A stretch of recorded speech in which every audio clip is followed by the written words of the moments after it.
बात करेंगे मध्य प्रदेश के सतना में उस वक्त हड़कंप मच गया जब एम्बुलेंस लॉक हो गई। गंभीर हालत में अंदर मरीज था, उसे निकालने की कोशिश की गई, लेकिन आरोप है कि लॉक खोलने में देरी की वजह से उसकी मौत हो गई। अरे और तेज झटका मारो भाई।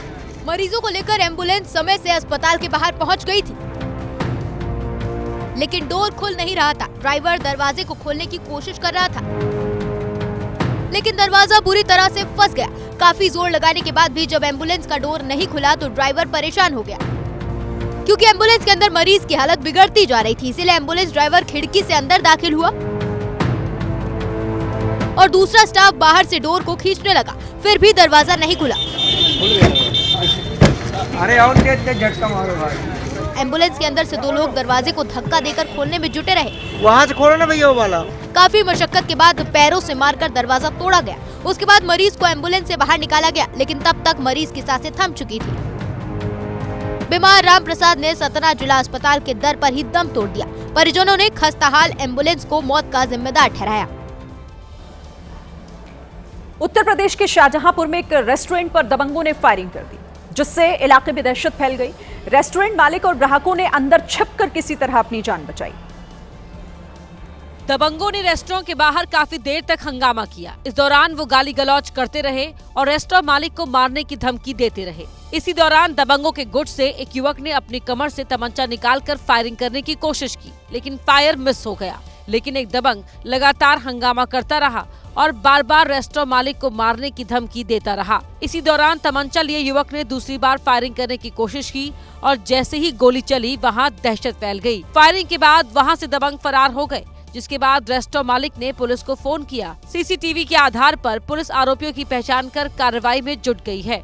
दरअसल ये दबंग रेस्टोरेंट में शराब पीने की जिद कर रहे थे, जिसका रेस्टोरेंट मालिक ने विरोध किया तो दबंग भड़क गए और गाली गलौज करने लगे। तमंचे से फायरिंग भी कर दी। जम्मू कश्मीर के बांदीपोरा के सुंबल इलाके में आग लगने से अफरा तफरी मच गई। ये आग इतनी भयंकर थी कि आसपास के इलाके में दहशत फैल गई। भीषण आग सीआरपीएफ कैंप में लगी थी। सुबह के वक्त बताक शेड को आग ने अपनी जद में ले लिया। अगहा की सूचना मिलते हुए फायर ब्रिगेड की टीम बुलाई गई। साथ ही वहां मौजूद सुरक्षा बल ने तुरंत एक्शन लिया और आग बुझाने में जुट गए। आग उस वक्त लगी जब जवान नाश्ता करने की तैयारी में थे। बताक शेड में भोजन सामग्री और रसोई के सामान रखे हुए थे। अचानक उसमें धुआं उठने लगा और देखते ही देखते पूरा कैंप धुएं से भर गया। हालांकि फायर ब्रिगेड की टीम ने आग को फैलने से रोक दिया, फिर भी इस आग ने भारी नुकसान कर दिया। उत्तराखंड के मसूरी में सूफी बाबा बुल्ले शाह के नाम से बनी मजार तोड़े जाने पर इलाके में तनाव पैदा हो गया है।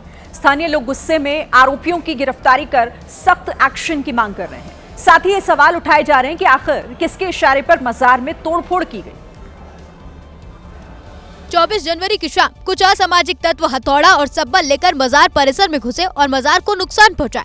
घटना की सूचना मिलते ही बाबा बुल्ले शाह समिति और स्थानीय लोग मौके पर पहुंचे। मजार की हालत देखकर लोगों में भारी आक्रोश है। समिति का कहना है कि सिर्फ तोड़फोड़ नहीं, शहर के भाईचारे पर हमला है। चिंतित है कि हमारे मसूरी को किसी की नजर न लगे, बाहरी आतताइयों की नजर न लगे, ऐसी अलगाववादी संगठनों की और इस सोच का मसूरी वासी शिकार न हो। इस मुद्दे को लेकर हिंदू और मुस्लिम समुदाय के लोग गुस्से में हैं। नाराज लोगों ने 26 जनवरी के दिन पुलिस के अधिकारियों से मुलाकात की, पुलिस के सामने अपनी बात रखी और कार्रवाई नहीं होने पर सवाल उठाए। एक गुंडा है, उस गुंडे ने अब से कुछ दिन पहले लाइव आकर फेसबुक के माध्यम से एक मैसेज दिया कि हम 27 तारीख को मजार तोड़ने का काम करेंगे। और इसमें सबसे दुर्भाग्यपूर्ण बात यह रही कि इंटेलिजेंस के होते हुए, हमारे पास बहुत सारी खुफिया एजेंसीज हैं, उनके होते हुए भी पुलिस द्वारा किसी तरह की कोई कार्रवाई नहीं की गई।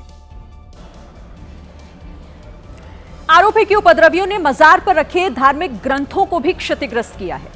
बाबा बुल्ले शाह मजार के अलावा 2 मजारों को भी यहां पर तोड़ा गया। वहीं दान पात्र को भी तोड़कर नकदी निकाल ली गई। इस मामले में पुलिस ने 3 नामजद समेत करीब 30 लोगों के खिलाफ केस दर्ज किया है। नामजद आरोपियों का नाम हरिओम, शिव और श्रद्धा है। मुस्लिम संगठनों ने गिरफ्तारी न होने पर आंदोलन की चेतावनी दी। साथ ही कहा कि कुछ लोगों द्वारा पिछले कुछ दिनों से मसूरी में भी जहर घोलने का काम किया जा रहा है।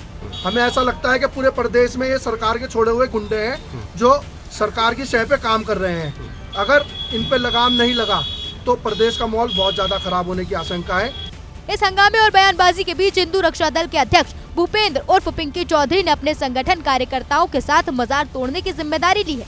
किसके नहीं करता कि साहब ये तो इसलिए तोड़ी गई कि ये फॉरेस्ट लैंड पे था। वे फॉरेस्ट लैंड पे है, सरकार है, धामी बैठा हुआ, डीएम बैठा हुआ, वो बुलडोजर लाता और तोड़ देता, और दिन में तोड़ता उजाले में, रात को तुम तोड़ रहे। एक दहशत, एक समाज को। पुलिस केस दर्ज कर अभी अज्ञात आरोपियों की पहचान करने में जुटी है। सीसीटीवी फुटेज भी खंगाली जा रही है। सुसंगत धाराओं में मुकदमा पंजीकृत कर अग्रिम कार्रवाई की जाए। 3 लोगों को नामजद किया गया है, बाकी जैसे जैसे उसमें वीडियो फुटेजेस वगैरह में जो आएंगे उनके नाम उसमें जोड़ेंगे। सख्ती से निपटा जा रहा है सर। बिल्कुल सख्ती से निपटा। अमेरिका की तरह उत्तर भारत के पहाड़ी इलाकों में भारी बर्फबारी हो रही है। हिल स्टेशन बर्फिस्तान में बदल गए हैं और इस बर्फिस्तान में सब परेशान हैं। खासतौर पर वो पर्यटक जो गए तो थे बर्फ का लुत्फ उठाने, लेकिन जाम और भयंकर बर्फबारी के बीच फंसे हुए हैं। आसमान से बर्फबारी का ये विहंगम नजारा सबका मन मोह रहा है, लेकिन मनाली में ये बर्फबारी पर्यटकों के लिए आफत भी लेकर आई। मनाली में सोमवार दोपहर तक कई किलोमीटर लंबा जाम लगा था और लोग कड़ाके की ठंड के बीच 24 घंटे से सड़क पर फंसे थे। पुल के ऊपर से लेके 1 किलोमीटर तक मैं नहीं चल पाया, सारी रात वहीं पे गाड़ी खड़ी है। सारी गाड़ियां बर्फ में इस कदर फंसी हुई है भयंकर तरीके से। मैं यहाँ से 2 दिन हो गए फंसे हुए, इस रोड पे 12 घंटे हो गए फंसे हुए। और कुछ ऐसा ही हाल क्वीन ऑफ हिल्स के नाम से मशहूर शिमला का भी है, जहां बर्फबारी की खबर मिलते ही भारी संख्या में पर्यटक पहुंचे और फिर सड़कों पर जाम लग गया।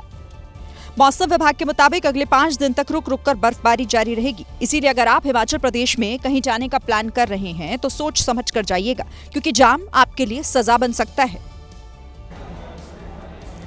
मध्य प्रदेश की धार्मिक नगरी उज्जैन में भी भगवान के घर में गणतंत्र दिवस के रंग दिखे। उज्जैन के महाकालेश्वर मंदिर और वाराणसी के काशी विश्वनाथ मंदिर भी अनोखे तरीके से गणतंत्र दिवस को वहां सेलिब्रेट किया गया। काशी विश्वनाथ गर्भगृह में तिरंगे की झलक दिखी। राष्ट्रीय ध्वज के रंगों वाले फूलों से बाबा विश्वनाथ का श्रृंगार किया गया। ऊपर केसरिया, बीच में सफेद के फूल और नीचे हरे रंग के बेलपत्र रखे गए। इस तरह से भव्य श्रृंगार कर बाबा विश्वनाथ की आरती उतारी गई और देश की सुख, शांति, समृद्धि की कामना भी की गई। वहीं मध्य प्रदेश के उज्जैन में भी महाकाल के मंदिर को तिरंगे के रंग में रंग दिया गया। बाबा की आरती करने वाले पुजारी भी तिरंगे की वेशभूषा में दिखाई दिए और यहाँ भी देश की तरक्की और सुरक्षा की कामना करते हुए महाकाल की आरती की गई। तेलंगाना के मक्तल तहसीलदार कार्यालय में गणतंत्र दिवस के मौके पर झंडा फहराने के दौरान एक बड़ा हादसा हो गया। तेलंगाना के वन एवं पर्यावरण मंत्री जब झंडा फहरा रहे थे, ठीक उसी दौरान पोल टूट गया। मक्कल तहसीलदार कार्यालय में वन मंत्री वाकिटी श्रीहरि झंडा फहरा रहे थे,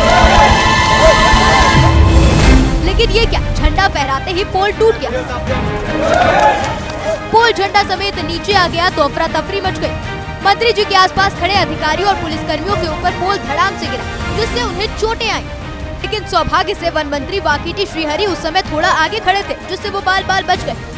वो तो अच्छा था कि पोल का छोटा हिस्सा ही टूट कर गिरा था। अगर पूरा पोल ही टूट जाता तो न जाने कितनी बड़ी अनहोनी हो सकती थी। यूपी के फतेहपुर में किसान का शव मिलने से सनसनी फैल गई। किसान का शव बाजहा बाबा मंदिर के गेट पर फांसी के फंदे पर लटका मिला, जिसकी जानकारी मिलते ही वहां ग्रामीणों की भीड़ इकट्ठा हो गई। परिवार वालों का रो रो कर बुरा हाल हो गया। लोगों ने हत्या कर किसान का शव फांसी से लटकाने का आरोप लगाया और हंगामा कर दिया। हत्यारों को फांसी दो, फांसी दो, फांसी दो। सूचना के बावजूद पुलिस की देरी से पहुंचने पर भी लोगों ने आक्रोश जताया। जुमलेबाजी नहीं चलेगी, नहीं चलेगी, नहीं चलेगी। बाद में पुलिस ने किसी तरह भीड़ को शांत कराया और शव को पोस्टमार्टम के लिए भेज दिया, ताकि आगे की कार्रवाई की जा सके।